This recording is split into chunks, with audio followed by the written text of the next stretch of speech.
வணக்கம்ங்க. நாம் இன்றைக்கி பார்க்க போகிறது பச்சை சுண்டைக்காயை வைத்து ஒரு சுவையான ஆரோக்கியமான இட்லி பொடி. பச்சை சுண்டைக்காய் இட்லி பொடி, அதனுடன் பச்சை சுண்டைக்காய் ஊறுகாய் தொக்கு. இதை வீடியோ பார்த்து செய்து பாருங்கள். செய்ய முடியாதவங்க வேணும்னு நினச்சிங்கன்னா வாட்ஸ்அப் மூலமாக ஆர்டர் பண்ணலாம் நம்ம சேனலில். Hello viewers, welcome to காப்பியாஸ் village kitchen. இப்போ பாருங்கள், நான் பச்சை சுண்டைக்காய் எடுத்துருக்கிறேன். எப்போவுமே சுண்டைக்காய்களை நமக்கு ஒரு நேரம் நிறையா கிடைக்கும், இல்லை செடியில் கிடைக்கும். அதை நீங்கள் அந்த காய்களை மட்டும் எடுத்து நல்லா அலசிட்டு ஈரம் இல்லாமல் ஒரு 2 மணி நேரம் உணர்த்திடுங்க துணி மேலே.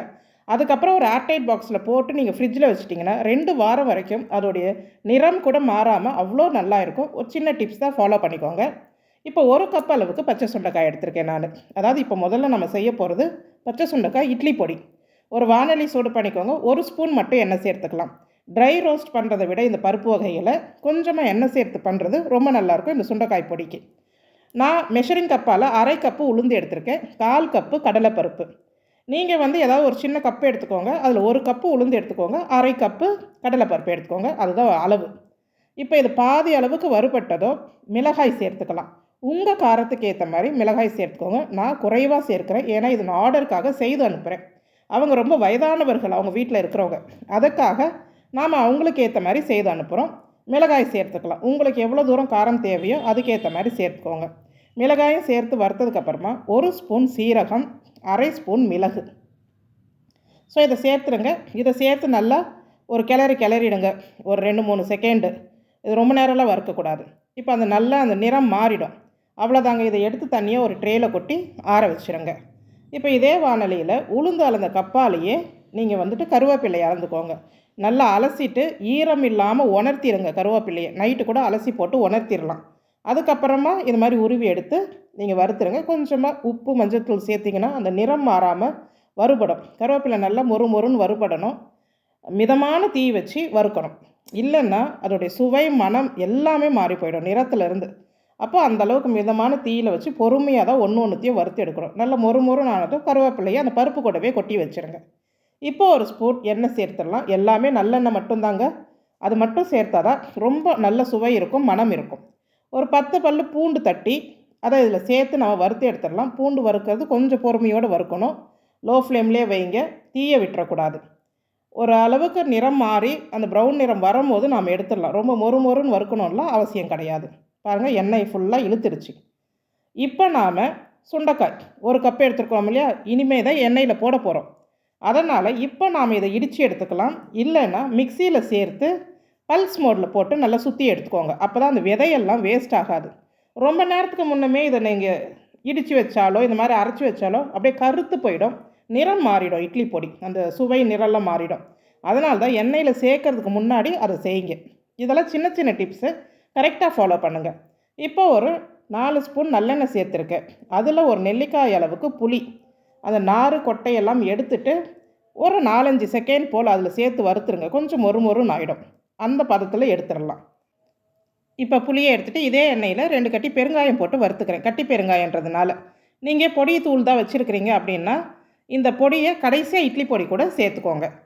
இப்போ பெருங்காயம் வறுத்து எடுத்தாச்சு. அதே எண்ணெயில் நாம் இடித்து வச்சுருக்கிற சுண்டைக்காயை சேர்த்துருங்க. மிக்சியில் போட்டு பல்ஸ் மோடில் எடுத்தோம் இல்லையா, விதையெல்லாம் வேஸ்ட் பண்ணாமல் சேர்த்துட்டு மீடியம் ஃப்ளேமில் வச்சு ஒரு 8 நிமிஷமாவது ஆகும் இதை வறுத்து எடுக்கிறதுக்கு.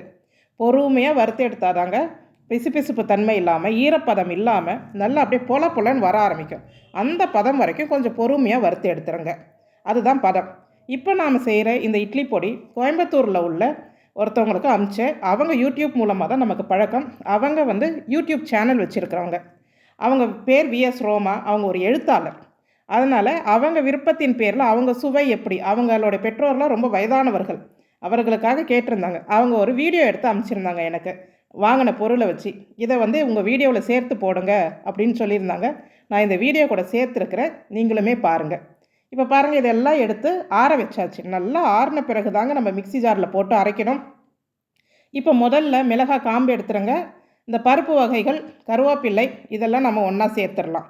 அதுக்கப்புறமா இந்த பெருங்காயம், புளி இது எல்லாமே ஒன்றா சேர்த்து முதல்ல அரைச்சிடணும். கொஞ்சம் கொரப்பாக அரைக்கணும். அதுக்கப்புறமா தான் வறுத்து வச்ச சுண்டைக்காய், பூண்டு 2த்தையும் சேர்த்து தேவையான அளவுக்கு உப்பு சேர்த்து அரைச்சி எடுத்துடணுங்க. அவ்வளோதான். இப்போ நம்ம சேனலில் இப்போது முருங்கைக்கீரை கருவேப்பிலை பொடி போட்டிருந்தோம். மக்கள்கிட்ட நல்ல ஒரு வரவேற்பு இருந்தது. நிறைய பேர் அதை ஆர்டர் கூட கேட்டிருக்கிறாங்க. அதை நான் செய்து கொடுத்துக்கிட்டு இருக்கிறேன். செய்ய முடிகிறவங்க தாராளமாக அதை செய்து பார்க்குறதுக்காக தான் நம்ம வீடியோ போடுறோம். செய்ய முடியாதவர்கள், வயதானவர்கள், இல்லை எனக்கு அந்த வசதி இல்லை செய்ய முடியாதுன்றவங்க நீங்கள் தாராளமாக நம்ம சேனலில் ஆர்டர் போடலாம். நான் வந்து தனிப்பட்ட முறையில் ஒருத்தவங்களுடைய டேஸ்ட்டை பொறுத்து தான் செய்து தரேன். அதனால் அதற்கேற்ற மாதிரி தான் நம்ம அதற்கான கட்டணத்தையும் வாங்குகிறோம். அதனால் விருப்பப்படுறவங்க தாராளமாக நீங்கள் உங்களுடைய ஆர்டரை வாட்ஸ்அப் மூலமாக மட்டுமே ப்ளேஸ் பண்ணுங்கள். விலைப்பட்டியல் எதுவாக இருந்தாலும் மற்ற பொருள் நான் என்ன செஞ்சு தரேன்றது உங்களுக்கு நான் சொல்லுவேன். இப்போ பாருங்கள், அரைச்சி எடுத்தாச்சு. ஈரப்பதமாக எதுவுமே இருக்காது. நல்லா ஆற விட்டுருங்க. ஏர்டைட் பாக்ஸில் போட்டுட்டு ஃப்ரிட்ஜில் வச்சுருங்க. 3 மாதம் வரைக்கும் தாராளமாக பயன்படுத்தலாம். இட்லி, தோசை, சாதம் எல்லாத்துக்குமே பயன்படுத்தலாங்க. சுவையாக இருக்கும். பேசுகிறத கேளுங்க. வணக்கம். காப்பியாஸ் வில்லேஜ் கிச்சன் சேனல் மேடம் அவர்களிடம் நான் இந்த தொக்கு ஐட்டங்களை வாங்கினேன். அதாவது இங்கே உள்ளது பாருங்கள், இது கொஞ்சம் வித்தியாசம். இது என்னவென்றால் பச்சை சுண்டைக்காய் இருக்கிறது பார்த்தீர்கள் அல்லவா? பச்சை சுண்டைக்காய் அது அயன் சத்து மிக அதிகம் உள்ளது. இன்ஃபெக்ஷன் ஆகியிருந்தாலும் அது சாப்பிடலாம். பூண்டு பொடி, இட்லி பொடி மாதிரி. உப்பு காரம் எல்லாம் மிகவும் குறைவாக இருந்தது. பெரியவர்கள் தாராளமாக சாப்பிடலாம். விரும்பி என் தாய் தந்தை சாப்பிட்டார்கள்.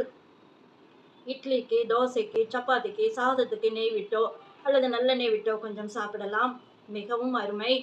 ருசியாகவும் இருக்கின்றது, சத்துள்ளதாகவும் இருக்கின்றது. காரம், அதாவது மிளகாய் பொடி அதிகமாக தூவாமலும், அது அப்புறம் இது கெமிக்கல் கலக்காமலும், வினிகர் கலக்காமலும், கெடாமல் இருப்பதற்கு வேறு பக்கம் எல்லாம் கண்டதை கலக்குவார்கள். அது கெடாமல் இருக்கும், ஆனால் உடல்நலத்திற்கு மிகவும் கேடு. இதுவும் கெடாமல் இருக்கும். இப்பொழுது வாங்கி இருக்கின்றேன். அடுத்தது இஞ்சி தொக்கு, பிரண்டை தொக்கு, பூண்டு தொக்கு எல்லாம் வாங்கியிருக்கின்றேன். மிகவும் அருமையாக இருக்கின்றது. பிரண்டையை பற்றி சொல்கின்றேன். பிரண்டை வயதானவர்களுக்கு பொதுவாகவே ஓரளவுக்கு 40 வயசுக்கு மேலே ஆகிவிட்டாலே எலும்பு தேய்மானம் இருக்கும்.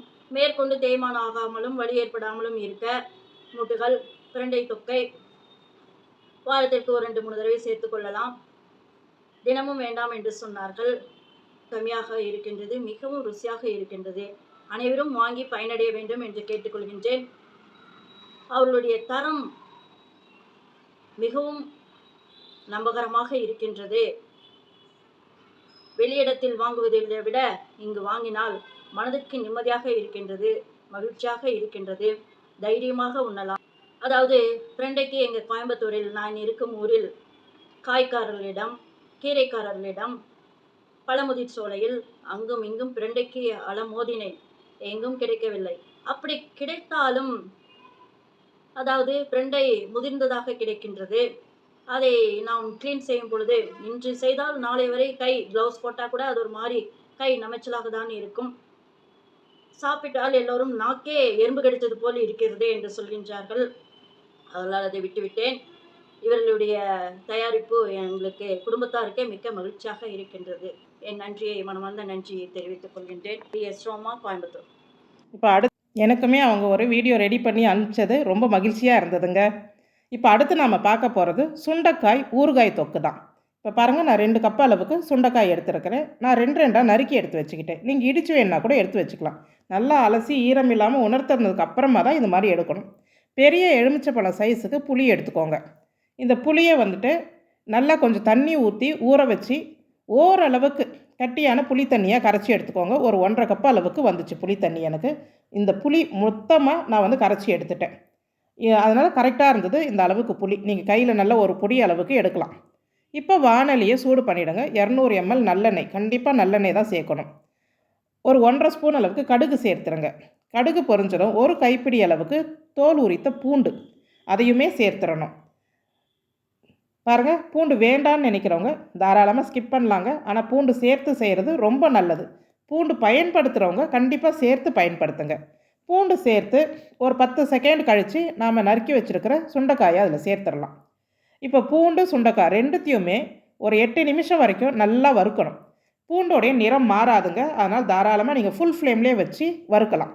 இந்த சுண்டைக்காய், பூண்டு நல்லா அந்த எண்ணெயிலேயே வறுபட்டு கொஞ்சம் கலகலன்னு வரணும். பூண்டும் நிறம் மாறாது, சுண்டைக்காயும் அவ்வளோ தூரம் நிறம் மாறாது. நீங்கள் தாராளமாக ஹை ஃப்ளேம், மீடியம் ஃப்ளேம் அப்படி வச்சு வறுத்து எடுங்க. இந்த சுகர் இருக்கிறவங்க, இல்லை வேறு ஏதாவது மருந்து எடுத்துக்கிறவங்க, இவங்களுக்கெல்லாம் வாய்க்கு ருசியாக எதுவும் சாப்பிட முடியலன்னு ஒரு ஃபீல் இருக்கும்.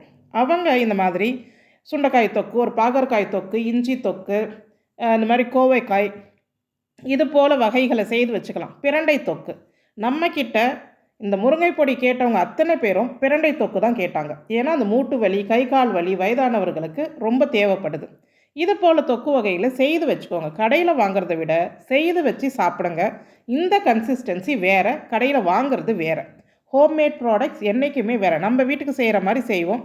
கடைகளில் சேர்க்குற மாதிரி வினிகரோ, அதிகமான புளியோ, அதிக எண்ணெயோ அப்படியெல்லாம் இருக்காது.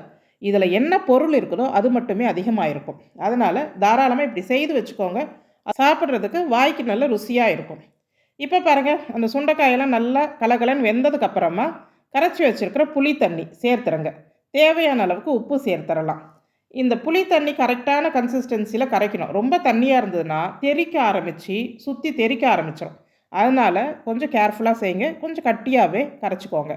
ஒரு 3-4 நிமிஷத்துலேயே இந்த புளி தண்ணி நல்லா திக்காகி எண்ணெய் பிரிய ஆரம்பிச்சிடும். நாம் அளவாக எண்ணெய் சேர்த்துருக்குறோம், அதனால் அதிகமாக எண்ணெய் வெளியே வராது. இப்போ இந்த ஸ்டேஜில் மிளகாய்த்தூள் நான் வந்துட்டு ஒரு 1.5 ஸ்பூன் அளவுக்கு வெறும் மிளகாய்த்தூள், 1 டேபிள் ஸ்பூன் அளவுக்கு காஷ்மீரி சில்லி பவுடர் சேர்த்தேன். ஏன்னா காரம் குறைவாக தான் நம்ம சேர்க்கணுன்றதுனால. உங்களுக்கு எந்த மாதிரி சுவை தேவையோ அந்த அளவுக்கு காரம் சேர்த்துக்கோங்க. எனக்கு காரமே வேண்டாம்ப்பா, சுவை மட்டும் போதும்னா நீங்கள் 3 ஸ்பூன் காஷ்மீரி சில்லி பவுடர் மட்டும் சேருங்க. இல்லை எங்களுக்கு காரம் வேணும் அப்படின்னு நினச்சிங்கன்னா காஷ்மீரி சில்லி பவுடரை தவிர்த்துருங்க. வெறும் மிளகாய்த்தூள் காரத்துக்கு ஏற்ற மாதிரி 2 இல்லைன்னா 2.5 ஸ்பூன் சேர்த்துக்கலாம் தாராளமாக. இப்போ இதை சேர்த்து ஒரு 2-3 நிமிஷம் கிளறினீங்கன்னா நல்லா அப்படியே எண்ணெய் பிரிய ஆரம்பிக்கும். ஒரு ஸ்டேஜும் ரொம்ப முக்கியம். அப்போ தான் அதோடைய பக்குவம் மாறாமல் அந்த டேஸ்ட் நல்லா இருக்கும். இப்போ எண்ணெய் பிரிகிற ஸ்டேஜில் ஒரு 2 ஸ்பூன் அளவுக்கு நாட்டு சக்கரை சேர்த்துட்றேன் நான். நாட்டு சக்கரை இல்லைன்னா வெல்லம், இல்லைன்னா வெள்ளைச்சீனி ஒரு ஸ்பூன் சேர்த்துருங்க. சேர்த்துட்டு நல்லா கிளறி விட்டுறணும். இப்போ ஒன்றுமே படிப்படியாக தான் நாம் சேர்க்குறோம். அதை கேர்ஃபுல்லாக அனலைஸ் பண்ணி பண்ணுங்கள். எல்லாத்தையும் ஒரே நேரத்தில் போட்டுட்டோன்னா கண்டிப்பாக சுவை மாற்றம் இருக்க தான் செய்யும். பாருங்கள், இதையும் ஒரு 2 நிமிஷம் கிளறணும். அதுக்கப்புறமா தான் ஊறுகாய் பொடி 2 ஸ்பூன் கடுகு, 1 ஸ்பூன் வெந்தயம் வெறும் வானிலையில் போட்டு ஃப்ரை பண்ணிவிட்டு அதுக்கப்புறமா அதை பொடி பண்ணி எடுத்துக்கோங்க. அதுதான் நம்ம சேர்க்குற ஊறுகாய் பொடி. அதில் 1 ஸ்பூன் மட்டும் சேருங்க. அதிகமாக சேர்த்தா கசப்பு தன்மை வரும். சேர்த்துட்டு அதையுமே கொஞ்சம் 1 நிமிஷம் போல் நல்லா கிளறிடுங்க. கடைசியாக நம்ம சேர்க்க போகிற பொருள் பெருங்காயம். பெருங்காயத்தை ஆரம்பத்திலே பொடியை சேர்த்துடக்கூடாது. அது ஒரு மாதிரி கசப்பு தன்மை ஏறும். அதனால் கடைசியாக பெருங்காய பொடியை சேர்த்து 1 நிமிஷம் போல் வச்சு கிளறி இறக்கிடலாங்க. எண்ணெய் பாருங்கள் மிகச்சரியாக இருக்குது இதில். அதனால் இந்த அளவுக்கு எண்ணெய் சேர்த்தா போதும். வெறும் சுண்டைக்காயாக மட்டும்தான் நமக்கு தெரியும். இல்லை எங்களுக்கு இதையே கொஞ்சம் நிறைய தொக்கு மாதிரி வேணும்னா நீங்கள் புளி கூடுதலாக சேர்த்து மிளகாய்த்தூள் கூடுதலாக சேர்த்துக்கணும். அவ்வளோதான். நான் எடுத்து தொட்டுக்கிற மாதிரி ஊறுகாய் மாதிரி செய்து கொடுத்தேன். இது அந்த பூண்டு சுண்டைக்காயெல்லாம் எடுத்து நம்ம ரசம் சாதம், மோர் சாதத்துக்கெல்லாம் தொட்டு சாப்பிட ரொம்ப சுவையாக இருக்கும். சாதத்தில் சேர்த்து சாப்பிட்றதுக்குமே சாதத்தில் போட்டவுடனே அவ்வளோ மிருதுவாக இருக்கும், நல்லெண்ணெய் சேர்த்து செய்கிறதுனால. செய்து பாருங்கள், கண்டிப்பாக உங்களுக்கு பிடிக்கும். செய்ய முடியாதவங்க தேவைப்பட்டால் நான் வீடியோ ஆரம்பத்தில் கொடுத்துருக்கிற வாட்ஸ்அப் நம்பருக்கு மெசேஜ் பண்ணுங்கள். நான் மற்ற டீட்டெயில்ஸ் உங்களுக்கு தரேன். இதை நீங்கள் நல்லா ஆற விட்டு ஈரம் இல்லாத ஏர்டைட் கண்டெய்னரில் போட்டுட்டு ஃப்ரிட்ஜில் வச்சுருங்க.